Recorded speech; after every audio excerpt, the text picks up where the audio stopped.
తాకట్లో ఉన్న బంగారాన్ని విడిపించి ఆ రోజున మార్కెట్ ధర కట్టి మిగిలిన డబ్బును మీకు అందిస్తుంది కొమ్మూరి గోల్డ్. నమస్కారం, వెల్కమ్ టు ఐ డ్రీమ్. ధర్మ మార్గం విత్ విజిత కార్యక్రమానికి స్వాగతం.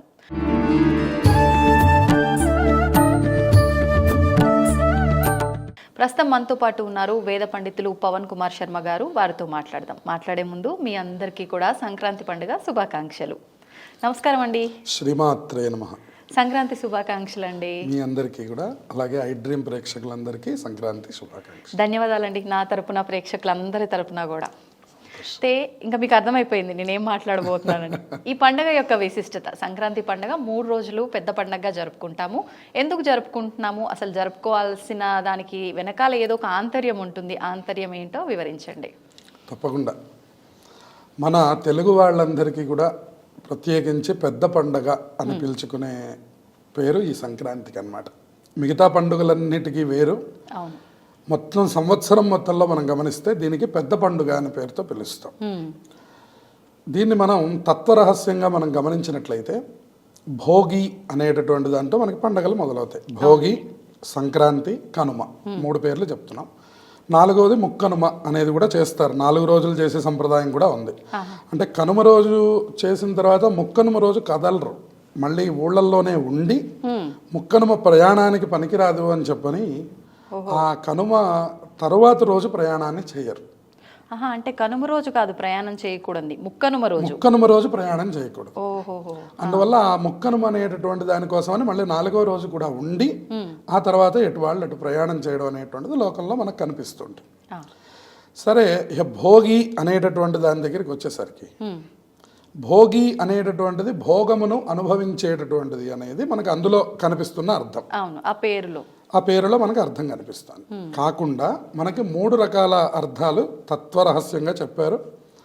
మొట్టమొదటిది ఏమిటి అంటే, గోదాదేవిని రంగనాథ స్వామికి ఇచ్చి వివాహం చేసేటటువంటి పర్వదినం. అంటే 4 రోజులు ధనుర్మాసం దీక్ష చేసినటువంటి తర్వాత ఇక అమ్మవారు ఎవరైతే గోదా అమ్మవారు ఇన్ని రోజులు 30 రోజులు పాశురాలు చెప్పి స్వామివారికి పూలమాలలు అలంకరించి ఈ వ్రతాన్ని ఆచరించిందో ఆవిడ సాక్షాత్తుగా పరమాత్మని పొందింది.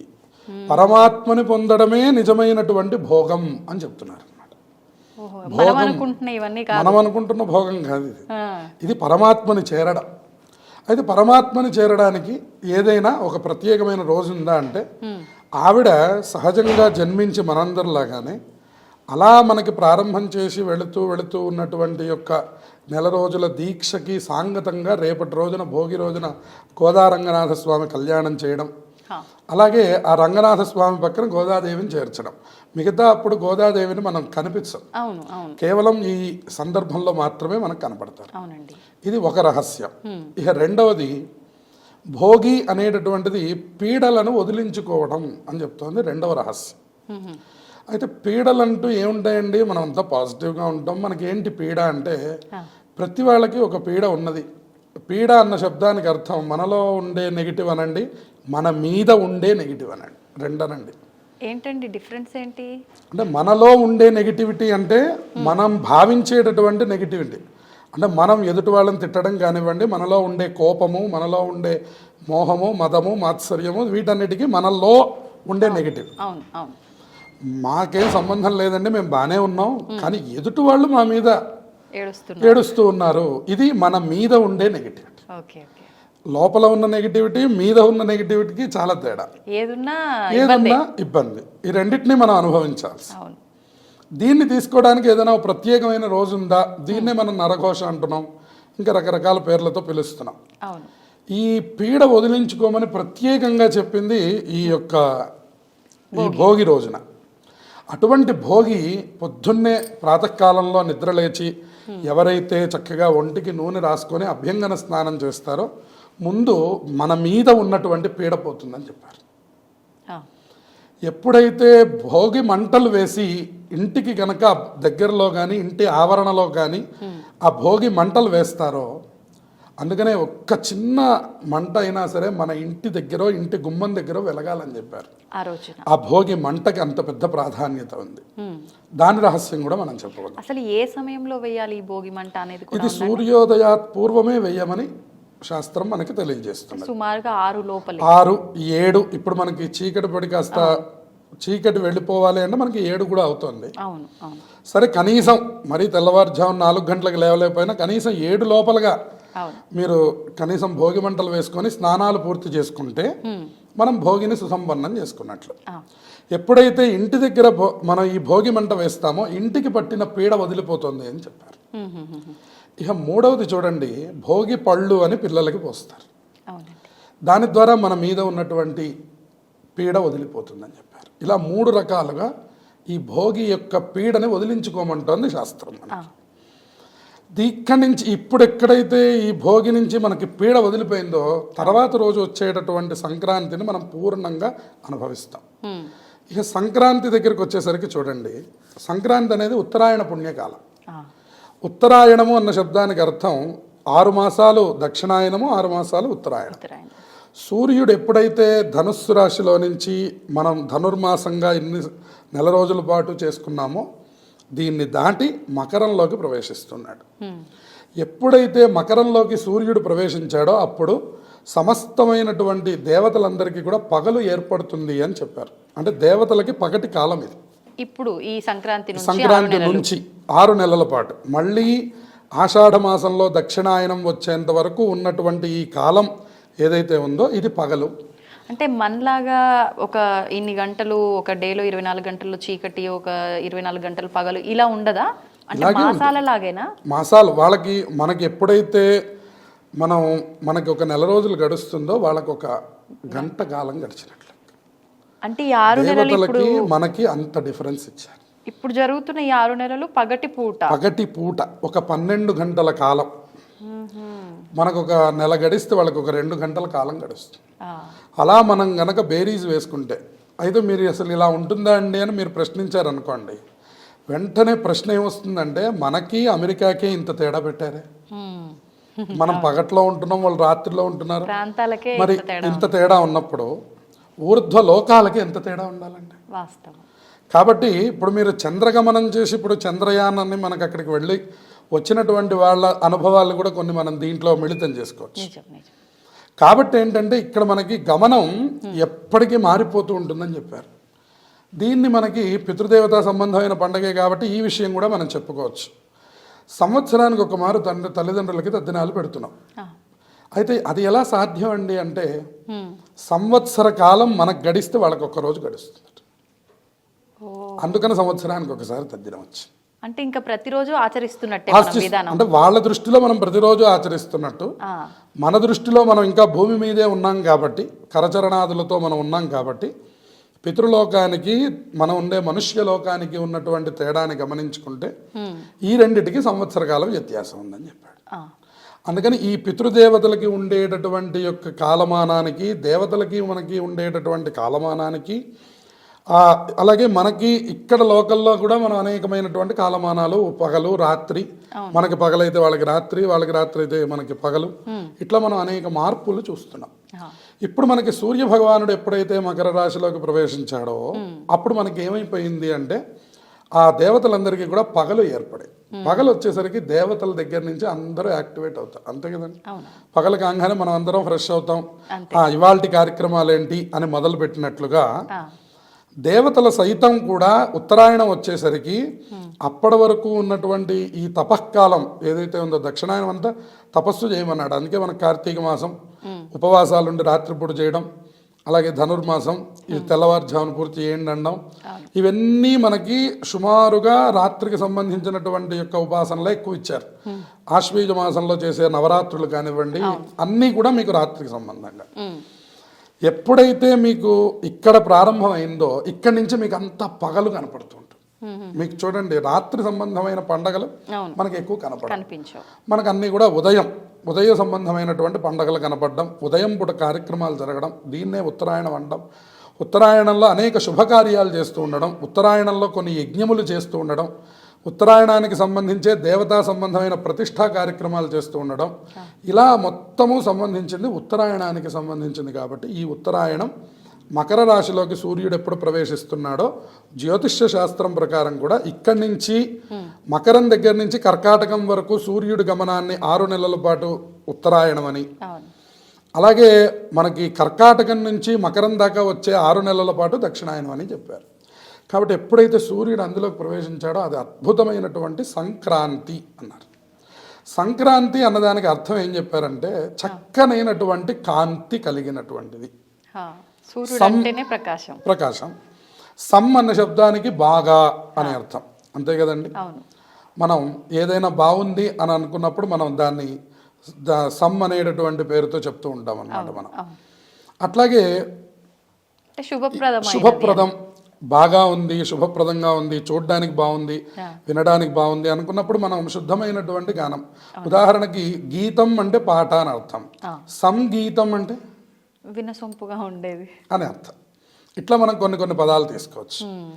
ఇప్పుడు సంక్రాంతి అంటున్నాం. క్రాంతి అంటే వెలుగు అని అర్థం. సంక్రాంతి అంటే చక్కనైనటువంటి కాంతి. అయితే ఏమిటి చక్కనైన కాంతి? రోజు లేదా చక్కనైన కాంతి అంటే కాదు, ఇక్కడి నుంచి మొదలయ్యేటటువంటి కాంతి విశేషమైనటువంటిది. అందుకని మీకు ఇప్పటిదాకా రాత్రి కాలాన్ని ఎక్కువ ఇచ్చాడు. ఇప్పుడు చూడండి, మనకు తెల్లవారేసరికి 7 అవుతుందని ఇప్పుడే మాట్లాడుకున్నాం. ఇక్కడి నుంచి మారిపోతుంది. 5:30కే సూర్యోదయం అయిపోతుంది కదండి. ఇంకా రాను ఇక వెళ్తున్నటువంటి కాలం మాఘమాసం, పాల్గొన మాసం దాటిన దగ్గర నుంచి మళ్ళీ దక్షిణాయనంలోకి వెళ్ళేంత వరకు కాలం బాగా వేడి వైపుకు పయనం చేస్తుంది. ఈ కాలానికి సూర్యగమనానికి జ్యోతిష్య శాస్త్రకారులు అంత గొప్ప సంబంధాన్ని పెట్టారు. కాబట్టి ఎప్పుడైతే ఈ సూర్య భగవానుడు మకర రాశిలోకి ప్రవేశించాడో ఆ కాలాన్ని మీరందరూ సద్వినియోగం చేసుకోండి అని చెప్పింది. దాన్నే పెద్ద పండగగా చెప్పింది. ఎందుకంటే మనకి ప్రత్యక్ష భగవానుడు సూర్య భగవానుడు. ఇంకా తర్వాత పండగ మనకి కనుమ. ఇక కనుమ అనేటటువంటిది మనకి పశువుల పండగ అని చెప్పింది ధర్మశాస్త్రం. పశువుల పండగ, అలాగే పంటలకి సంబంధించినటువంటి పండుగ. అంటే ఇది ఈ కాలం మనకి పంటలు చేతికొచ్చేటటువంటి కాలం. ఇంతకాలం శ్రమించి మనతో పాటు, మనుష్యులతో పాటు పశువుల సహాయం లేకుండా, అంటే ఇప్పుడంటే మిషన్లు, ఇప్పుడంటే ట్రాక్టర్లు వచ్చాయి, కానీ ఇదివరకు పశువుల సహాయంతోనే అన్ని పండించేవాళ్ళు. కాబట్టి వాటికి కూడా అలంకారం చేసి వాటిని పూజించే రోజు కూడా ఒకటి ఉండాలి అని ఈ కనుమ అనేటటువంటి దాన్ని పశువుల పండుగగా చేశారు పల్లె ప్రాంతాల్లో. మరి ఇప్పుడు సిటీలో ఉంటాం కదండి, మాకేం పశువులు కనపడవు, మేమేం చేయాలనే ప్రశ్న వచ్చినప్పుడు కనుమ రోజు మినుము తినండి అనే ఒక నానుడి వాక్యంగా చెప్తారు. అంటే మినుము సంబంధంగా ఏదైనా ఆహారాన్ని స్వీకరించడం, ఇక మనకి మిగతా ఆహారాలన్నీ కూడా స్వీకరిస్తూ ఉండడం కనుమ ప్రత్యేకతగా మనకి చెప్తూ ఉంటారు. ఆ కనుమని కనుక ఒక పల్లె పండగగా మనం ఏర్పాటు చేసుకొని చక్కగా ఆ రోజును కూడా ఎవరైతే మనదంతా సనాతన సంప్రదాయం ఎప్పుడు కూడా శ్రమకి సంబంధించి, అందుకే మనకి నినాదంలో కూడా జవాన్ కిసాన్ అని 2 మనం పెట్టుకున్నాం. జై జవాన్ అంటాం, జై కిసాన్ అంటాం. ఇప్పుడు ఈ కిసాన్ అనేటటువంటిది లేదనుకోండి, మనకు ఆహారం ఎక్కడి నుంచి అందుతుంది? అందువల్ల వాళ్ళకి సంబంధించినటువంటిది అంటే అది మన పండగే అని అర్థం. అలాగే అంటే మరి వాళ్ళు పండించింది తింటున్నప్పుడు వాళ్ళ పండగను కూడా మనం ఎలా చేసుకోవాలి? చూడండి, మహారాష్ట్రతో సంబంధంగా మనకు కావాలంటే మనం మెహందీ తెచ్చి మన దగ్గర పెట్టుకున్నాం. ఇట్లా మనం అన్ని ప్రాంతాలని కలుపుకు వెళ్ళిపోయే మన సంప్రదాయంలో ప్రతి పండగని మనదేనే ఆచరిస్తూ ఉంటాం అన్నమాట. ఇప్పుడు హోలీ మన దగ్గర ఉందా పండగ? మనకి తెలుగు వాళ్ళకి హోలీ అనే పండగ లేదండి, కానీ మనం తెచ్చి పెట్టుకున్నాం. మనం హోలీ కూడా చేసుకుంటాం. రాఖీ అనేటటువంటి పండగ మన దగ్గర ఉందా? లేదండి, అటుపక్కన ఉంది, అది తెచ్చి మన దగ్గర పెట్టుకుంటాం. ఇలాగే కనుమ అనేటటువంటి పల్లె పండగని కూడా తెచ్చి పెట్టుకొని సిటీలో ఉన్నా సరే మన పిల్లలకి తెలియజేసి మనం కనుక ఆచరిస్తే భావితరాలకి తెలుస్తాయి. కనుమ అంటే ఏదో తినడమే పని అనేటటువంటిది కాకుండా, ఓహో ఇది కనుమ అంటే ఇది ఒక పశువుల పండగ. ఇది వరకు పశువుల్ని బాగా అలంకరించి ఆ రోజు వాటికి ఇష్టమైన ఆహారాన్ని వాటికి అందించి వాటిని చక్కగా అలంకరించి వాటిని చూసుకొని ఆ రోజు ఆ పై రోజు ప్రయాణం లేదు అని చెప్పేవారు. ఎందుకంటే ప్రయాణం కూడా పశువులతోనే ఉండేది అప్పట్లో, గుర్రబక్కీలు, అందుకని ప్రయాణం లేదు. వాటికి ఇబ్బంది పెట్టదు, వాటికి సెలవు రోజు. మనం ఎట్లయితే సెలవు రోజు వర్క్ చేయమో అవి కూడా వాటికి సెలవు రోజుల్లో అవి వర్క్ చేయవు. అందువల్ల పశువులు లేవు కదా అని చెప్పని ఆ ప్రయాణాన్ని నిషేధం చేశారు ఇది వరకటి కాలంలో. కాబట్టి ఇప్పుడు ఈ కనుమ అనేటటువంటిది పశువుల పండుగగాను అలాగే మనకి దీనిగాను వాడుకోవాలి. ఇలా మనం తత్వరహస్యంగా కనుక మనం ఈ 3 రకాల పండుగల్ని చూసుకుంటే ఒక్కొక్కటి ఒక్కొక్క అర్థాన్ని ఇస్తుంది. ఇక సంక్రాంతి అనేటటువంటిది ముఖ్యమైన పండుగ. ఆ రోజుల్లో మనం సంక్రాంతి అనేటటువంటి మాట అన్నప్పుడే మనకి పితృదేవతల యొక్క పండగ అనేటువంటిది కూడా కనపడుతుంది. అంటే ఎవరికైతే తల్లిదండ్రులు లేరో వాళ్ళు చక్కగా ఆ పితృదేవతలను ఉద్దేశించి బట్టలు పెట్టుకోవడం, అట్లాగే పితృదేవతలకి తర్పణాలు విడిచిపెట్టుకోవడం, బ్రాహ్మణులకు స్వయంపాకాది దానములు చేయడం, విశేషంగా బూడిద గుమ్మడికాయని దానం చేయడం, ఆ తర్వాత నువ్వులు, బెల్లం, అలాగే బియ్యము ఇట్లాంటి పదార్థములు కనుక దానం చేసినట్లయితే వాళ్ళ ఇంట్లో అపమృత్యు బాధలు పోతాయి. అలాగే సంవత్సర కాలము కూడా దీర్ఘమైనటువంటి ఆరోగ్యం కలుగుతుంది. అలాగే సమస్తమైనటువంటి కోరికలు నెరవేరుతాయి అని ఈ సంక్రాంతి విశేషంలో తెలియజేశారు. అయ్యా మాకు తల్లిదండ్రులు అందరూ ఉన్నారండి, మేము కుటుంబం అంతా క్షేమంగా ఉన్నాం, మమ్మల్ని ఏం చేయమంటారు అంటే ఈ పుణ్యకాలంలో చక్కగా స్నానాన్ని ఆచరించి సత్యనారాయణ వ్రతాన్ని ఆచరించవచ్చు అని చెప్తున్నారు. ఏమిటి సత్యనారాయణ వ్రతం అంటే, మనం సత్యనారాయణ వ్రతం మహత్యంలో చెప్తారు. ఏమంటే ఎప్పుడు చెయ్యాలి అని నారద మహర్షి విష్ణుమూర్తిని అడుగుతాడు. అప్పుడు ఆయన చెప్పారు, మాఘేవా మాధవే మాసే కార్తికేవా శుభే దినే. మాఘమాసం కానీ, కార్తీక మాసం కానీ, వైశాఖ మాసం కానీ, ఇంట్లో శుభకార్యాలు జరిగినప్పుడు కానీ. అయ్యా మరి ఏదైనా తిథులు ఉన్నాయా ప్రత్యేకంగా అంటే, ఏకాదశ్యాం పౌర్ణమాస్యాం రవి సంక్రమణేపివా అంటారు. ఏకాదశి పౌర్ణమి మనందరికీ తెలుసు. ఈ రవి సంక్రమణేపివా అనే మాట మనం సహజంగా అంత వాడుకలోకి రాలా. రవి సంక్రమణం అంటే మనకి 12 రాశులు ఉన్నాయి, 12 సంక్రాంతులు ఉన్నాయి. 12 రాశుల్లోకి సూర్యుడు ప్రవేశించినప్పుడు మనం ఒక సంక్రాంతి, అదొక సంక్రమణం, ఒక సంక్రాంతి. అందులో మరి మకరానికి వచ్చేటప్పటికి ఏమిటండి అంటే స్వర్గద్వారములు తెరుచుకుంటాయి అని చెప్పారు. ఎప్పుడైతే మకర రాశిలోకి సూర్యుడు ప్రవేశించాడో అప్పుడు స్వర్గద్వారములు తెరుచుకుంటాడు. మనం చేసే పుణ్యాది విషయాదులన్నీ కూడా దేవతలు గ్రహిస్తారు. దాని ద్వారా ఈ మకర సంక్రమణానికి మరింత విశేషాన్ని ఇక్కడ ఇచ్చారు. ఇక రెండవది, ఇక్కడ అయనం కూడా మారుతూ ఉన్నది అని చెప్పాడు. ఇక్కడ కేవలం మిగతా మాసాల్లో కేవలం ఆ మాసం మాత్రమే మారుతుంది, ఆ సూర్యుడి యొక్క గమనం మాత్రమే మారుతుంది. కానీ ఇక్కడ అలా కాదు. ఇక్కడ ఏమవుతుంది, మాసం మారుతున్నది, అయనం కూడా మారుతున్నది. దానివల్ల సూర్యుడి యొక్క గమనాన్ని అనుసరించి మనకి చక్కనైనటువంటి విభాగాన్ని ఏర్పాటు చేశారు. కాబట్టి ఇప్పుడు పౌషలక్ష్మి అని మనకు ఒక పేరు.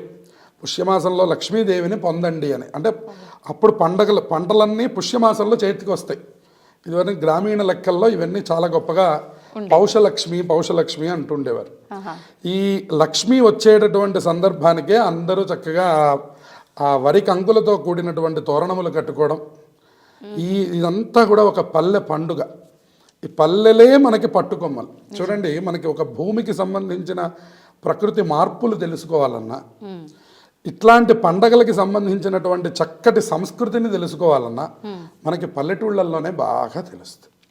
అయితే మన సిటీలో ఏం చేయగలమంటే మనకి వీలున్నంతలో మనం ఇట్లాంటివి చేసుకొని, నేను చెప్పినట్టుగా సత్యనారాయణ వ్రతం రవి సంక్రమణంలో చేయమన్నారు కాబట్టి చక్కగా శుభం కోసం ఇంట్లో అందరూ సత్యనారాయణ వ్రతం చేసుకుంటూ, అలాగే మన చుట్టుపక్కల వాళ్ళతో ఈ సంక్రాంతి పర్వదినాన్ని చక్కటి ఆనందంతో అనుభవించడం. ఇక్కడ మళ్ళీ అరిసెలు, నువ్వులు, చిమ్మిలి ఇవన్నీ కూడా పిండి వంటలు చేస్తుంటారు. సకినాలు అంటూ ఉంటారు, అరిసెలు అంటూ ఉంటారు, బొబ్బట్లు అంటూ ఉంటారు. రకరకాల పిండి వంటలు చేసుకొని ఉత్సాహం వర్ధయతే ఇది ఉత్సవం అన్నాడు. కాబట్టి ఈ సంక్రాంతి పండగ, ఈ ఉత్సవాలు ఏవైతే ఉన్నాయో, ఈ గోదాదేవి రంగనాథుణ్ణి కలుస్తున్నటువంటి సందర్భం, ఆ తర్వాత మన పితృదేవతలు ఉత్తమ లోకాలకు వెళ్ళాలని మనం చేసేటటువంటి పితృ కార్యక్రమాలు, అలాగే పండగ కోసం మనం చేసేటటువంటి పూజాది కార్యక్రమాలు, చక్కగా నూతన వస్త్రాలు ధరించడం. ఎప్పుడైతే నూతన వస్త్రాలు ధరిస్తామో అప్పుడు మన దగ్గర నుంచి అలక్ష్మి వెళ్ళిపోతుంది. అలక్ష్మి అంటే జ్యేష్ఠాదేవి, ఆవిడ వెళ్ళిపోతుంది. అప్పుడు మహాలక్ష్మీదేవి అనుగ్రహం కలుగుతుంది. చక్కగా కొత్తటి బట్టలు వేసుకోవడం. మనకి పల్లెటూళ్ళ దగ్గర నుంచి కూడా ఈ ఎగురు వేసే సంప్రదాయం ఉంది. మన కైట్స్ అంటూ ఉంటాం, గాలిపటాలు పతంగులు ఎగరేసే సంప్రదాయంలో మనకి తత్వరహస్యం చెప్పారు. నువ్వు ఎక్కడికైనా వెళ్ళిపో, దారం ఉందని గుర్తుపెట్టుకో. అది ఒక ఆధారం. అంటే దారం అంటాం మనం. చూడండి, మీరు అది పైకి ఎగరవేసిన తర్వాత మీకు ఆ పతంగ మాత్రమే కనపడుతుంది, కానీ దారం ఎవరికి కనపడదు. ఈ దారం అనేటటువంటి భగవంతుడు ఉన్నాడు అని తెలిసి నువ్వు ఎంత దూరమైనా ఎగురు. వితౌట్ దారం నువ్వు ఎగరలేవు, ఎక్కడ పడితే అక్కడ పడిపోతావు. ఈ తత్వములను తెలియజేయడానికి పిల్లలకి మనకి చిన్నప్పటి నుంచి ఎన్నో రహస్యాలు మన పండగల్లో పెట్టి, మీరు ఆడుకోండి, ఆడుకోవడంలో తెలుసుకోండి. అన్నీ ఆడుకుంటూనే తెలుసుకోవాలి. అన్నప్రాశనలో డబ్బులు పెడతాం, అప్పుడు డబ్బు సంపాదిస్తాడా? కాదు. తెలుసుకో అంటే నీ జీవితానికి నీకు డబ్బు కావాలి, నీ జీవితానికి నీకు మంచి భోజనం కావాలి, నీ జీవితానికి నీకు బంగారం ఇత్యాది నగలు ఇవన్నీ కూడా కావాలి, సంపద. ఇలా మనం చక్కగా ఏర్పాటు చేసుకోవడానికి సనాతనమైనటువంటి ఈ సంప్రదాయం మనకి ఎన్నో ఏర్పాటు చేసింది. అందులో ఆఖరికి ఈ ఆటలతో సహా మనకు ఒక తత్వరహస్యాన్ని చక్కగా ఏర్పాటు చేసి, ఒక ఆనందం ఉల్లాసం కోసమే కాదు, దాంట్లో కూడా అర్థం ఉంది. ఆ అర్థమును తెలుసుకొని కాలం వ్యర్థం చేయకుండా మనం అందరం దాన్ని పరమార్థంలోకి నడవగలిగే పండుగలే ఈ భోగి, కనుమ, సంక్రాంతి. ఈ మూడు కూడా తెలుగు వాళ్ళకి అత్యంత ముఖ్యమైనటువంటి పండుగలు. వీటిని మరింత ఆనందంతో చక్కగా మనందరం జరుపుకోవాలి. ధన్యవాదాలండి. శుభమస్తు. And for more videos, Please subscribe to iDream. Please subscribe to iDream. Please subscribe iDream. And please subscribe to iDream. For more videos, subscribe to iDream. please like, share and subscribe to the channel. Congratulations, iDream. Subscribe to iDream. Subscribe to iDream. So subscribe to iDream Media. iDream ki iDream team andarki huge congratulations. Please subscribe iDream Media. Please subscribe to iDream. Subscribe iDream. Please subscribe to iDream. iDream అంటే నా కళల channel subscribe చేసుకున్నారు, నోరు తిరుగుతలేదు. మీరైతే గంట గుర్తు కొట్టండి. For more such videos, please subscribe to iDream. Subscribe to iDream. Please subscribe to iDream. Please subscribe iDream Media. Please do subscribe to iDream. Please subscribe to iDream Media. For best entertainment and information, please subscribe iDream. And don't forget to subscribe to iDream.